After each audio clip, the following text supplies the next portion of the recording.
Welcome to the Real News Network. I'm Greg Wilpert in Baltimore.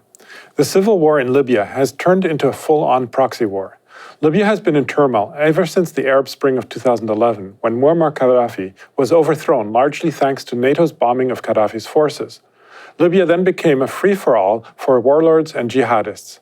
Following a brief period of relative calm, the civil war flared up again in April 2019, when General Khalifa Haftar decided to oppose the UN-backed government in Tripoli. On the one side of the conflict are the forces of Khalifa Haftar, who is supported by the UAE, Egypt, and Russia.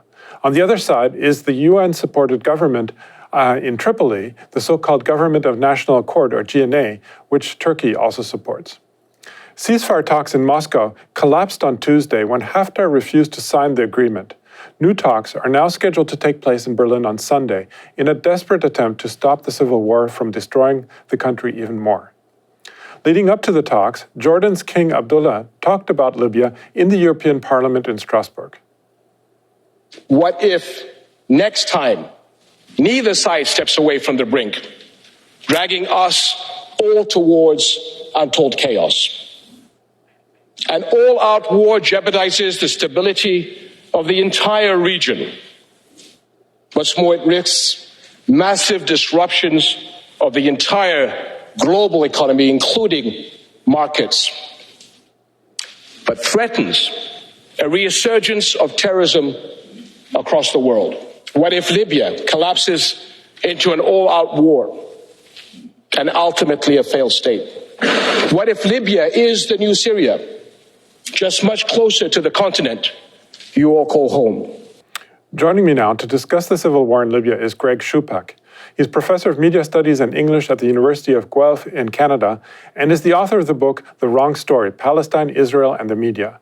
His writing frequently appears in Fair, Jacobin, and Salon, among others. Thanks for joining us today, Greg. Thanks for having me. So, in order for us to make sense of the Libyan civil war, talk to us about who the forces are that support Khalifa Haftar and which forces support the GNA and why are they supporting them? Well, Haftar's forces are supported by Russia, Egypt, the UAE, Jordan, Saudi Arabia. France sort of has ties to Haftar through the French military. Interestingly, in a way, the U.S. When it withdrew from its ground forces from Libya in April, it's still been carrying out drone strikes. That kind of signaled almost at least a willingness to perhaps work with Haftar, because they withdrew right at the time that Haftar's forces were attempting to take Tripoli. On the other side of the equation, the Government of National Accord, led by al-Sarraj, the prime minister, that's backed by Qatar and Turkey.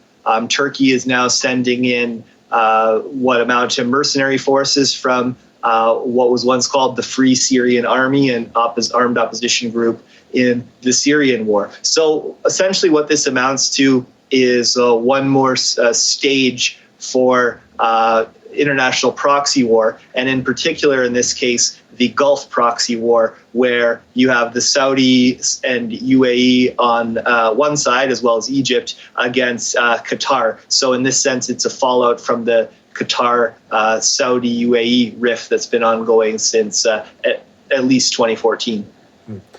Now, the civil war in Libya has prevented a clear division of natural gas reserves in the Mediterranean, and thus has allowed Russia to secure a monopoly over the European natural gas market.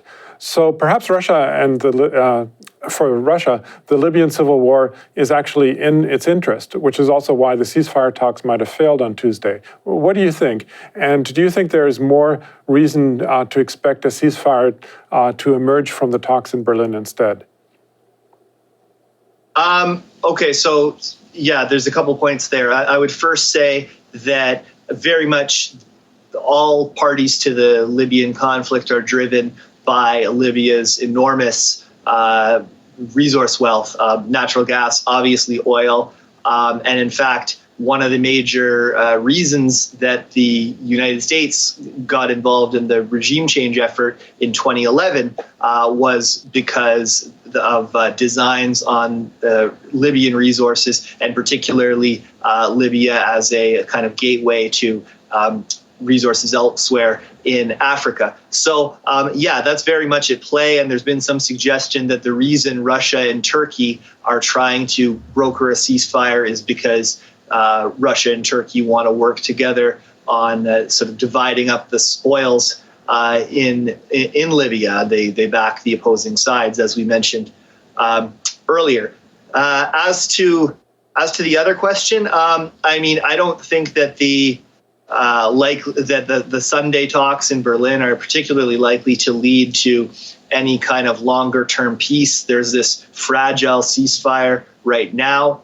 There is some fighting going on, so it's debatable whether that will even hold. As you mentioned, Haftar left the talks in Moscow. A few days earlier in Italy, the GNA, the Government of National Accord, had canceled participation in talks. So these things to me signal that the sides are quite far apart. There's still fighting ongoing, and you have within the span of a couple weeks, sort of both parties or both sides walking away from the table. Now, the GNA is in a disparate situation, it seems, and cannot match the heavily armed forces of Khalifa Haftar. And yet the Libyan parliament actually opposed the deployment of Turkish forces, that is, you call them mercenaries, which I believe is correct, on their side, that is, they opposed to have them support the GNA. How do you explain this? I mean, why wouldn't they accept the support of the Turkish government in this way? Well, I think it's an effort to try and shore up some national legitimacy. The GNA is maybe referred to as the internationally recognized government of Libya, but it really has very little support internally. It's failed fairly miserably when it comes to trying to provide for the basic needs of the population. So I would see this as an effort to try to shore up some nationalist credentials and not appear to be the sort of pawn of outside players, which in reality it largely has been. Now, this is an extremely complicated situation, clearly, in Libya. What do you think needs to happen for the civil war in Libya to come to an end and for peace to be introduced? I mean, what do the international actors need to do here? Yeah, as you say, that's a very difficult question. I think that for this war to end, there has to be some recognition that there needs to be kind of a power sharing agreement between the warring sides.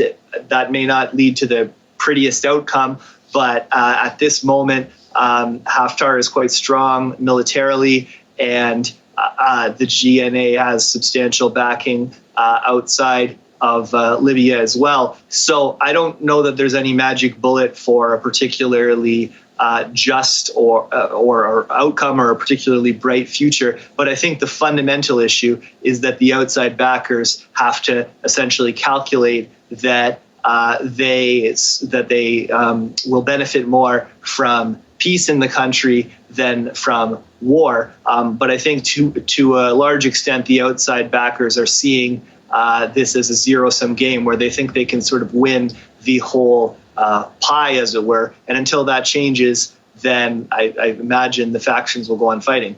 Okay, well, we're going to leave it there for now. Of course, we're going to continue to follow the situation in Libya, and we're also developing a larger analysis of the natural oil and the pipelines that are at play in all of this, which we'll be presenting later.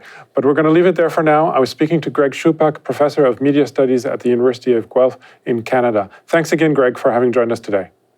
Thanks very much for having me. And thank you for joining the Real News Network. Thanks a lot for watching. Appreciate it. But do us one more solemn favor. Hit the subscribe button below. You know you want to. Stay up on the videos.